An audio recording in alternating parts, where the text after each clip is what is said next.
This is a One Piece manga arc review. The last time I talked about One Piece, the manga slash anime, was over 2 years ago when Gear 5th was being revealed, and I have that figure right here, Luffy going, ha ha!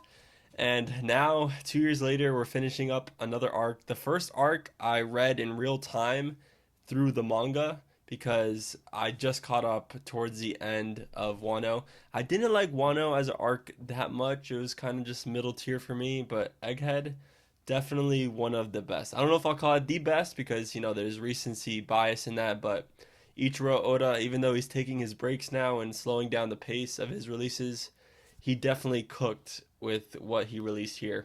Because what I love about One Piece, other than, being free and making your own choices and dreams, I love all those themes. But what I also love is just how mysterious so many elements can be from the foreshadowing. So that's one reason why I love Gravity Falls so much, and that carries over with One Piece. And Oda, just in a way, has been building up this character, and I could go two ways with this, whether it was, I'll talk about it now, this is spoilers. I'm talking about Vegapunk, a character built up for a long time. I love his whole Albert Einstein design he has a brain fruit, so his head is just an apple, I guess, because he cut it off and built punk records for the internet. But I love his tongue sticking out. It's just extra large, the iconic Albert Einstein photo. But Vegapunk has been built up for so long. This is in real life time. Oda was writing about Vegapunk's previous home, and that's where Frankie stayed during the time skip. That was what, over 10 years ago? And we are now finally seeing his character. He was hinted at a lot in Punk Hazard. We probably saw some, I don't know, silhouettes in the anime that actually didn't ended up looking like him. But yes, Vegapunk finally gets fully fleshed out in this arc. I guess I'll say it too. He dies, which I guess kind of makes sense for where One Piece is at overall as a story, because we are in the end game now. And with the death of Vegapunk, he basically says, one last time, wealth, fame, power, I left it all there. Go and find it. And Whitebeard saying, the One Piece is real. Vegapunk is basically saying that type of chant again to the One Piece pirate world. The One Piece is still out there. And how he says it, he actually does unveil some big lore drops on the One Piece world, but he also says the person that gets control of the One Piece is going to have control of the ancient weapons, or at least he hints at that, or have control of the third not revealed yet ancient weapon, because we know Pluton is a battleship ever since Water 7. It's under Wano. We know Shirahoshi's Poseidon. Uranus could be those sky laser thing that they now have, that the government now has access to thanks to their nuclear energy plant. But yeah, Vegapunk is basically just capping off the start of the end of One Piece and saying whoever finds One Piece is going to change the world, and that is getting everyone excited, except for Gaimon, who we actually see in this arc.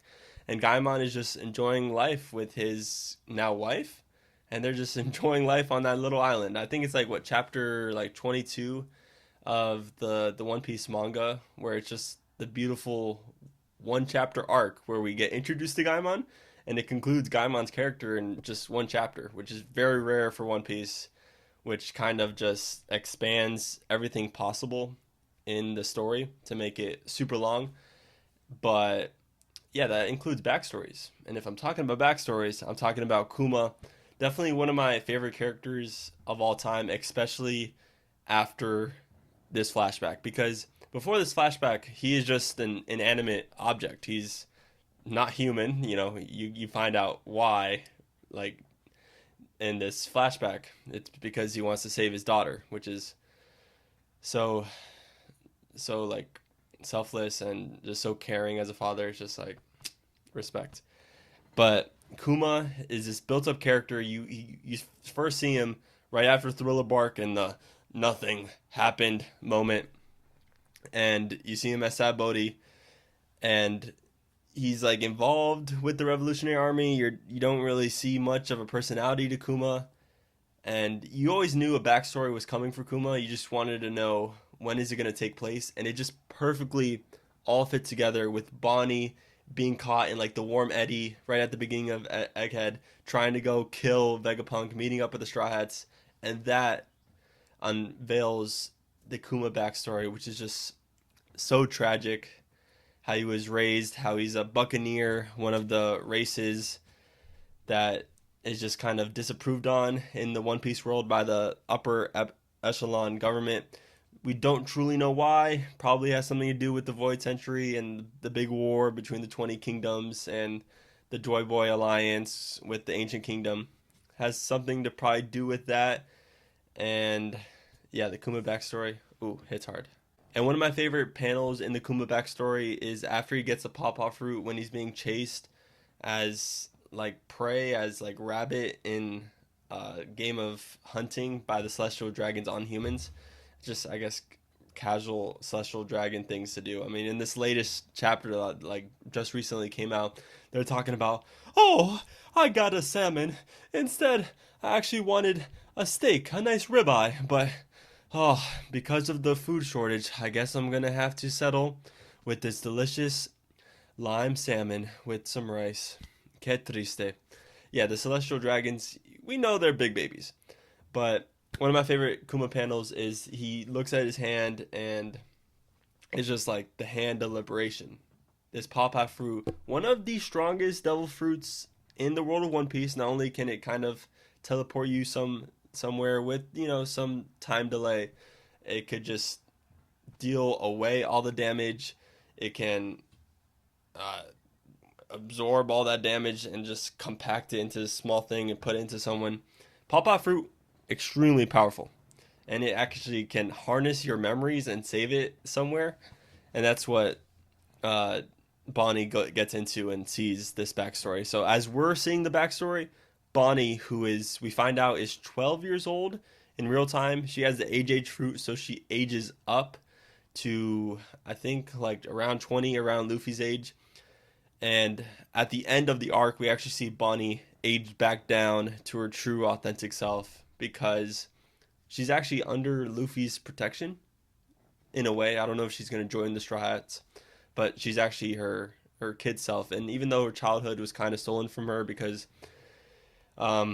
this is even more tragic. She had a disease that did not have to be a disease because Saint Saturn purposely gave Bonnie the like silver skin disease, and Bonnie had to be locked up inside a church basically her whole life. She couldn't really play with the other kids in the town, and I mean that itself is tragic enough. How Bonnie was born, and that's to relate with the celestial dragons and what's hinted at. It's not said explicitly in the chapter, but yeah, that's a very deep concept. What happens with Kuma's wife and the celestial dragons and how that birth happens. We learn that Kuma, in his town growing up, he's kind of like a priest in a way. And he was, I mean, he has like the little sun god dance, which is like dun, dun, dun, dun, dun, dun, dun, dun, dun, dun, dun, dun, dun, dun. So that part about the Kuma, just hearing more sun god lore is awesome because that's, I mean, that fruit for Luffy is just perfection. But we learn like as Kuma's growing up, he takes all the damage, like he removes all the damage from the old people to like make them feel better. But we like didn't know this about Kuma before. Like you maybe could have theorized this, but now it's confirmed that whenever Kuma like pops out pain from someone, if it's not absorbed by someone else, like it's like a yin and yang thing. Like you can't take away energy from the universe. It's like one of the laws of thermodynamics is like followed here with Kuma's devil fruit power. It's a thing. So if he like expels pain from someone else, someone in the world has to receive it for that pain to not like eventually come back. And we learned that Kuma just takes on all of the town's pain, like not like metaphorically speaking, like literally takes on the pain of the whole town just because of that's the guy he is. He is the the palm of liberation. He looks up to the sun god. He sees the freedom in people, and he wants to make everyone have freedom. And then when you have freedom, you can be happy to live the life you want to live. So that part of Kuma is just, and that Kuma backstory has a sweet payoff, because right now we don't even know like what percentage is Kuma like in there or not, because Kuma essentially removed all of his personality because he had to agree to that in order for Vegapunk to work on a cure for Bonnie. Now Bonnie's cured. Now Kuma is like, doesn't really have much of himself, but he had enough of himself to just go with the big fist and go punch out Saint Saturn. Didn't really do much overall, because Saint Saturn is one of the yokai, which I love how there's a sandworm in One Piece. Like, as a minor Dune fan, that's just cool to see. Like, we're about to go to Elbaf. I don't know if we're gonna see Thor's hammer, but like the world of One Piece always delights me. But yeah, that Kuma backstory leads up to that one punch, and now Kuma and Bonnie are together and doing their little sun god dance. And I want to quickly talk about what happens outside of Egghead, because it is so much. Like, we've actually seen Shanks do a couple things. We haven't seen Dragon do much of anything. He's still just standing there. But Shanks is actually going after the One Piece. And even though, like, in that panel where he says he's going after the One Piece, there's a big bottle of sake, like, in a full-page spread right next to it. So is the One Piece a bottle of sake accompanied by the song Binks' Sake? Probably not, because of what Vegapunk hinted at, but maybe. But Shanks sees Captain Eustace Kid once again, and Captain Eustace Kid gets divine departured. Nice. Moving on to Hachinosu, we get to see some more cool devil fruit powers. Algor? No, it's not. Augur. Augur is like on the Blackbeard pirates, and he has the teleport powers. He's actually like moving a lot in this world, but we learn more about his teleportation powers. We see more of the Hachinosu crew. Like, there's an island fruit. Someone has like the alcohol fruit. Like, is it Vasco Shot? I think that's his name.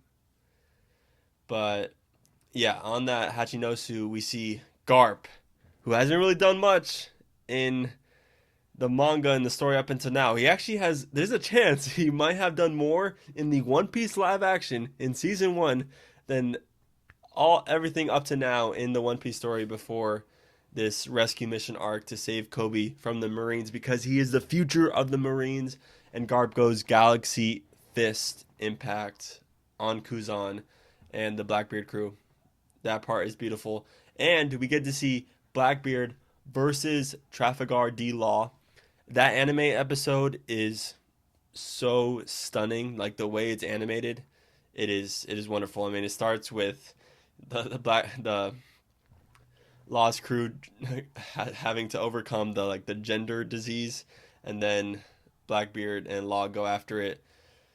Law loses, but he is still alive because Beppo grabs Law quick and swims away rapidly. So that's what's happening outside of this world. Vivi is up in the air on a newspaper ship, basically. Are we going to see Vivi join the Straw Hats? Possibly. Is anybody going to get the pawpaw fruit? Maybe. It could be her. Probably not. We might not see the pawpaw fruit again, because Kuma still technically has it.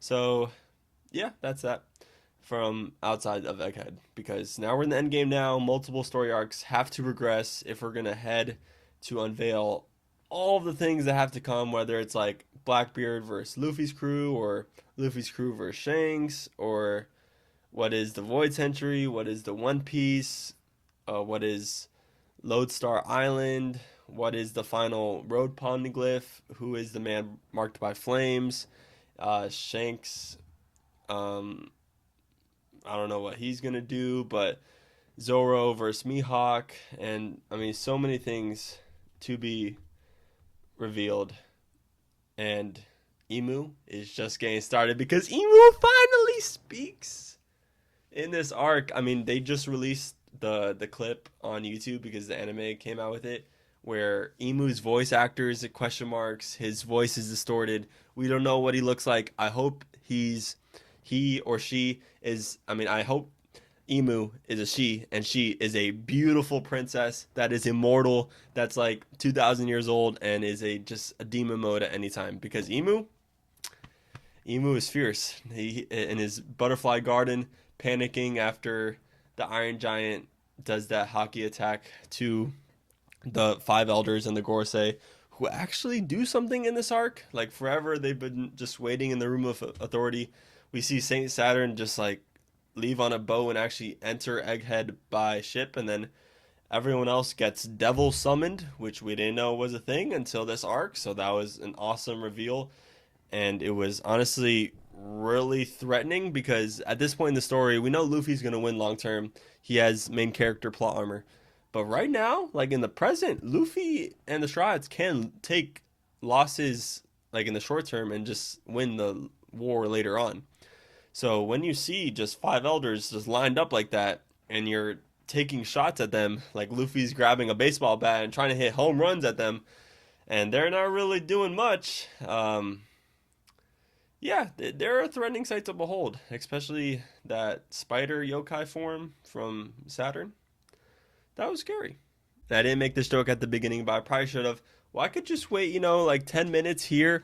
I'm going to grab some coffee before I start talking about my Egghead arc review, because that's what Vegapunk does at the beginning of the broadcast before he talks about how the world is rising over time. And we understand that because Lulusia never happened. So yeah, the Sea World is rising, which kind of makes like Impel Down seem that much more interesting. The Venice inspired Water 7 that much more interesting. One little like blurb in the Alabasta arc that much more interesting. And I love how like Oda kind of like hints at like global warming in a way, how we're like Vegapunk is like trying to search for a renewable resource, being the sun or nuclear energy. He hints at that. The Pyro Brim is like we get to see that cloud, the Sky Island cloud technology, and Egghead. Just like world continuity. That's very nice to see. When Bonnie meets Luffy, one of her first questions is like, "Hey, so I saw you in the bounty poster. You have white hair. Can you explain?" And Luffy's like, "That's the most free I can be. Hee hee." And I mean that little minor panel right there is like one little tiny part of a page. Definitely warmed my heart a little bit because anything with that freedom ideal is just like, ooh, I love it. I love it so much. And other cool things that happen in this arc, we get to see this food vending machine that Luffy just messes around with. Luffy goes gear 5th a bunch of times. We see serious Luffy gear 5th when he grabs Kizaru and Saint J Saturn Garcia at the same time. We see Luffy go in and out of gear 5th multiple times. One time the giants like feed him like, I don't know, like fish skin or something similar to that, like some type of giant Elbaf food, and Luffy gets revived. Once again, we see Bonnie go into a Nika-ish future and do a little Joy Boy punch for some time. We see a Joy Boy flashback with the Iron Giant and how they were friends and how Joy Boy stored like a ton of hockey inside of him. We see Luffy versus Lucci, which is just a beautiful callback fight to my favorite arc, which is Water 7, and that's where they first fought. So seeing that Lucci, and where Lucci is just awakened his Zoan Devil Fruit. He was a bad boy, and then he fights Zoro later on. Not much character development happened with the individual Straw Hats themselves. One trope I really don't like is when characters like die on screen and they're like revived later on. We kind of see that with Jaguar D Saul, but I'm willing to excuse that because Nico Robin has had a traumatic entire life. So if one of her best friends from her childhood, or at least in that one pivotal moment, of the Buster Call, which we do have a Buster Call in this arc, but it's like totally surpassed because we're now at the point where Luffy's power, the five elders, the Iron Giant are all just way more powerful than the Buster Call, so the Buster Call is kind of irrelevant. So we are probably going to see Jaguar D-Sol on Elbaf, you know, researching the Void Sentry on the low. I have no expectations for Elbaf. I just know we're reaching the end here, so Eam's reveal should be relatively soon. We just had a new five elder join because Eam just extracted his or her power of immortality and devil strength. I don't know if Eam himself or herself is like Mother Sea that is against the devil fruits, because in this arc we also learn a little bit more about devil fruits, how it's about desires. Like if you desire something for a long time, if you want, I don't know, I want to bend fire, and then if you keep on desiring that with all your heart, you might one day get the fire fruit, and that's how devil fruits were born. We see the Seraphim. There's a crocodile Seraphim. Crocodile is one of my favorite characters. He's actually the bounty poster all the way up there. So we are going to see a little crocodile Seraphim in this end war. And the Seraphim make a ton of sense for the Marines, because the Marines didn't really have much firepower behind, you know, the three admirals, Fujitora,